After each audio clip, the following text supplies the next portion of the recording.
my name is John, and welcome to Let's Talk. And guys, we made it. It's spooky season, and this is the first official spooky season video of the year. And we're going to be talking about the top 10 essential spooky season movies that you have to watch each and every single year, and their physical media. So, of course, this list is completely subjective. It's my opinion and my opinion only. So, you guys, if you disagree with me, I, of course, want to hear that in the comment section below. I want to hear from you guys. What are your top 10 essential Halloween films or spooky season films that you can't go a single season without watching? Now, this is the top 10, but I do have a few honorable mentions because, man, this was actually a tougher list to make than I thought. When I thought about it, I was like, wow, I really probably watch about the same 30 movies every single spooky season, because there's at least 3 franchises where I'll usually watch every single film in it. Some other franchises I'll skip around. That's why usually we do one big series here on the channel, and I haven't even really decided. So if you guys want to see a single series of movies reviewed here on the channel, maybe a Nightmare on Elm Street, I don't think we've done that where I've gone down the entire franchise. Let me know in the comment section below. Any ideas, I would love to hear it. But without further ado, I don't want to waste any more of your time, so let's just get into this top 10 list. And of course, let's start it off with number 10. Well, hello, Dolly. And at number 10, we got 1998's Bride of Chucky. This feels the most like spooky season to me. The first one actually feels kind of like a Christmas movie. And this is my favorite Child's Play movie, even though it's not a Child's Play film. And this really is piggybacking off of 1996's Scream and the meta-horrorness, throwing some comedy into the mix, because the first 3 movies, they had some funny moments, but this is almost a full-blown horror comedy. The horror comes second. It's very, very gory. Jennifer Tilly is great in this movie. Obviously, that's the bride, but we get to see her in her real-life form, and then, of course, we see her as the bride. It's hysterical. John Ritter is in this movie. This is also the movie that introduced me to Rob Zombie's music. I mean, Living Dead Girl is one of my favorite one of his songs, and just seeing that in this movie works every single time with that rain coming down.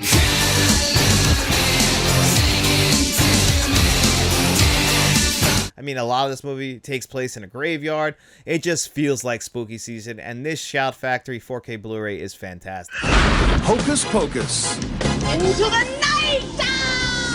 They love to fly. At number 9, if you grew up in the 1990s, of course you know about Hocus Pocus. This movie is actually not loved by everyone. You really have to be of a certain age to really love this movie and appreciate it. If you probably grew up in the 1980s, I imagine you probably don't enjoy this movie as much as people around my age do. Maybe even in the 2000s, this isn't one that is as beloved. It did get a sequel that is pretty damn good, but it's your typical legacy sequel, and it just does not capture those autumn tones that this movie captured perfectly, because it takes place up in Massachusetts, so it feels like fall. I mean, we get the crisp air, given I can't feel it, but you get those leaves flying around. Again, some great cemetery shots. That's always good for fall. We get the witches. Takes place over the course of only one night. Bette Midler and Sarah Jessica Parker are great in this movie, but I still think that Kathleen and Jimmy is the standout. She gets some of the biggest laughs out of me. And it's just one I have to watch every single spooky season just because it captures spooky season. And the 4K Blu-ray, again, pretty damn decent. It's not one that'll knock your socks off. I've been meaning to review the 4K here on the channel, but it's good. I'm Damien Karras. I'd like to help you. Where's Reagan? In here with us. And at number 8, some people might think this is a little low. I have the classic The Exorcist from 1973. This 4K Blu-ray, do not love the artwork on it. The UK definitely got a better version than us, as far as they even got a beautiful collector's edition. My God, I could have imported it. I just went for the standard slipcover, the pea green slipcover. Yeah, not a big fan of it. The movie itself, though, it's a William Friedkin all-timer. William Friedkin recently passed away. I love the guy. He's made some great movies other than The Exorcist. It's the guy who made To Live and Die in L.A., The French Connection. I really like Cruising, and plenty of other great movies. Bug. Sorcerer. My God, William Friedkin really isn't appreciated enough. I'm going to have to do a whole video on him. But of course, he'll always be remembered for The Exorcist. This one spawned a franchise as well. The Exorcist 3 is one I will watch every single year as well, but I actually might not watch it around spooky season, if that makes sense. I don't know why. Kind of feels a little bit springy to me, whereas The Exorcist definitely feels like autumn. To the living, let now the dead. And at number 7, Beetlejuice. The sequel is coming out. I don't know when this video is coming out, but at the time of recording, it's coming out this upcoming Thursday. That sequel's been, 36 years in the making. The original one came out in 1988, stars Michael Keaton, Winona Ryder, Catherine O'Hara, Gina Davis, and Alec Baldwin. What a stacked cast. The movie itself does feel like spooky season. You get the Danny Elfman score, the Tim Burton direction, so it's got that gothic horror tone to it, while also being hysterical. I mean, there aren't many movies like Beetlejuice. It really is a one-of-a-kind. I can't wait to see Beetlejuice. No matter how that film is, it will never spoil this movie for me. It'll never make me look at Beetlejuice any certain way, in a bad way at that.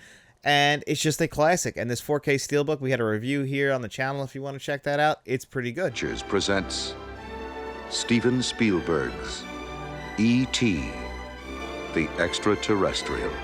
And at number 6, and this one is the one where I'll probably get a little bit of pushback on because it's not even a horror movie, but E.T. the Extraterrestrial from 1982. Given it feels probably more like a summer movie, came out in the summer of 1982, but we know it takes place over Halloween because E.T. goes out trick-or-treating. That's where he sees somebody dressed like Yoda, and he recognized him because he's met the people from that planet. So obviously, you know, Steven Spielberg paying homage to his buddy George Lucas. Love that. But that Halloween scene, it makes me know that this movie takes place over that season. And then, of course, they have a lot of scenes in the woods, and it feels like autumn. It feels cold out. If anyone went to school in like any part of the United States, I would guess. I don't know. I never lived in Florida, so maybe it didn't feel like this. But, you know, the dew on the grass in the morning, I think this movie was actually able to capture that perfectly. So it's one I have to watch every single spooky season. And, of course, it's one of my top 25 favorite films. So yeah, actually, if you guys are looking at this is not ranked in my favorite film order. This is ranked in more spooky season order. So they kind of have to have a little bit of a Halloween feel to them. And they might not necessarily be in the order of like what my favorite films are. So, you know, if you see a movie that you're like, hey, I saw that a little bit higher on your top 25 list, why would you put this one higher? It's also how the movie fits into the spirit of the season. So that plays a big part in how I rank these movies as well. And that's why E.T. is at number 6. There's a formula to it. A very simple formula. Everybody's a suspect. And at number 5, the movie I usually open up spooky season every year with is 1996's Scream, directed by Wes Craven. This is the same guy who gave us such classics as The Last House on the Left, the first horror movie I ever saw, Nightmare on Elm Street, I Love Shocker, The People Under the Stairs, Red Eye, one of the greatest horror directors of all time, directed the first 4 Scream movies. But this was the best of them. He actually turned down the directing job for this movie and then finally came back when Drew Barrymore was attached. If you've seen the movie, you know how that ends. And the movie itself, it's an all-time classic. It saved the horror genre. Without this movie, we probably wouldn't be living as good as we are when it comes to horror movies now, because horror was really faltering in the early 1990s, given there were some great ones that came out that probably are underappreciated, like The Exorcist 3, but this really saved it because it was taking all those horror tropes and flipping them upside down and having a good time with them, having a good laugh. And it does feel like autumn when you watch this movie. Feels like spooky season. This 4K Blu-ray, talked about it a little bit early in the week, so you can check that video out. But either way, good Paramount release.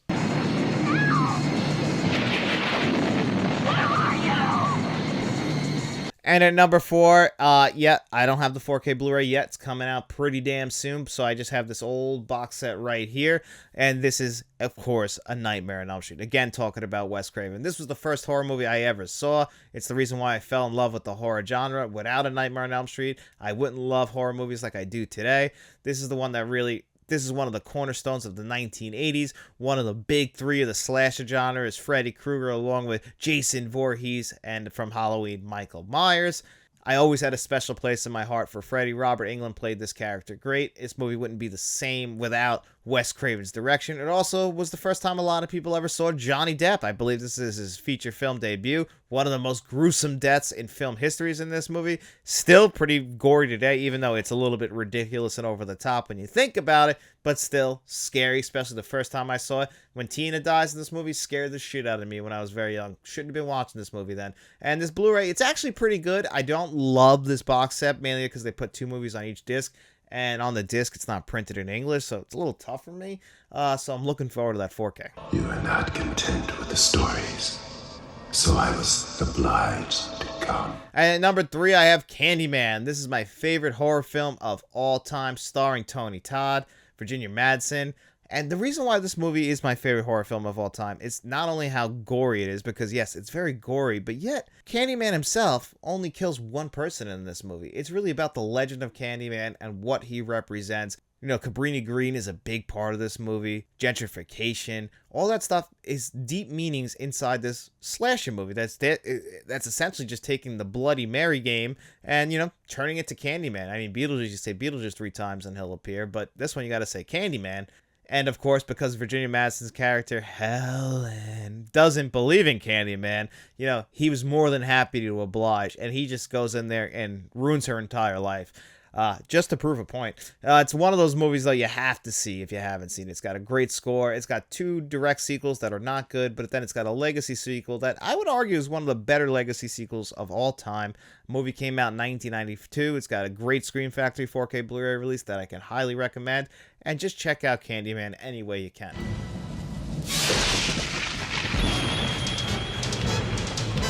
And then at number 2, of course, you had to know it was going to be a Friday the 13th movie on this list. And I got my favorite one of all time that I took out of my Friday the 13th box set, Jason Lives. And for me, this is, you know, the start of zombie Jason, but this is also one that feels the most 1980s. You know, we get Alice Cooper in this movie. He doesn't appear in this movie, but The Man Behind the Mask is a fantastic song. And you hear it throughout this movie. You hear other Alice Cooper songs. It just feels like a 1980s movie. And the Friday the 13th movies, they're just a lot of fun. They're never going to win any awards. The bad acting is all part of the charm.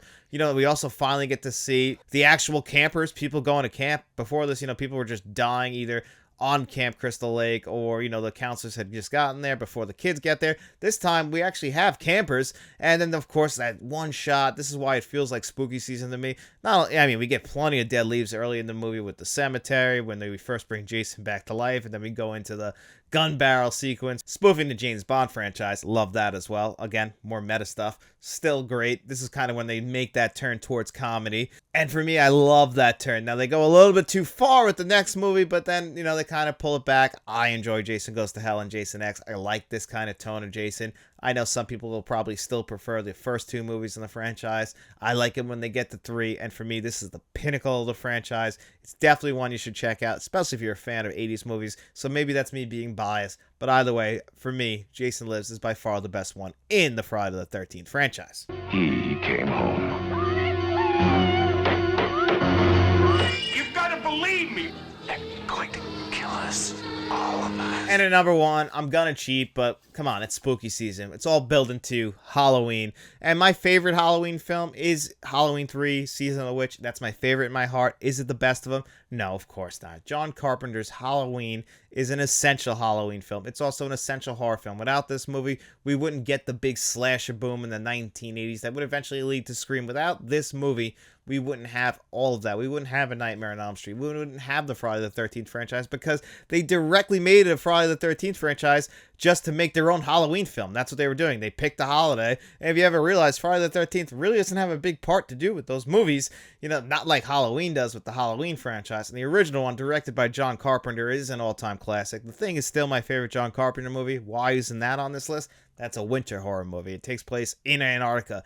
Doesn't feel like spooky season, but of course, Halloween 3, they do feel like spooky season. To me, Halloween 3 feels a little bit more like spooky season than the original one. I mean, now you were really centering this all around the holiday of Halloween and Halloween 3.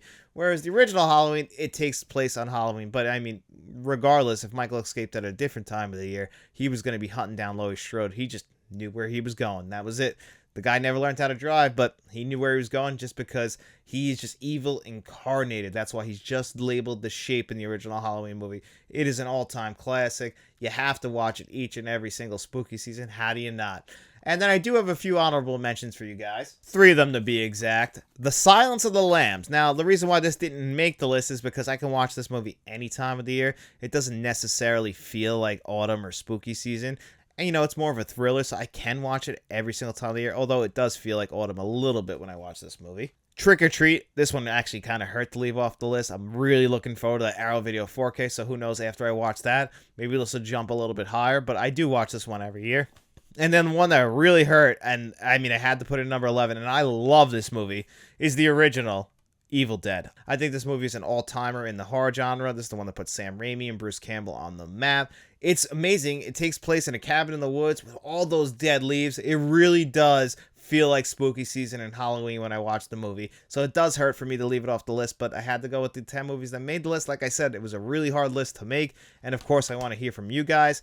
And because of that, it is Friday, and that means it's time for our digital code giveaway. In every single video we do here on Friday, I ask you guys 2 digital code giveaway questions. All you gotta do is answer one in the comment section below.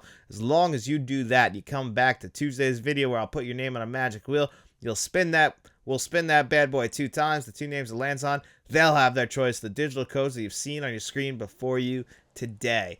And I want to ask you guys, what is the movie that you start every single spooky season with? And what movie is your favorite one to watch every single spooky season? Let me know in the comment section below. And while you're down there, don't forget to hit that like button, hit that subscribe button. Share the video if you guys could. We have channel memberships, so if you want to become a friend of the channel, a producer like John Doe Juggalo and Jason Martin, or a channel director like Frank from Frank's Media and Reviews and Mr. Smelly Potato, you can look for all that information in the description below. But hey guys, if you got no money to throw our way, don't worry about it at all. We just hope you enjoyed this video, and if you did, make sure you get out in those streets, tell your friends about us, and then we'll be seeing you around.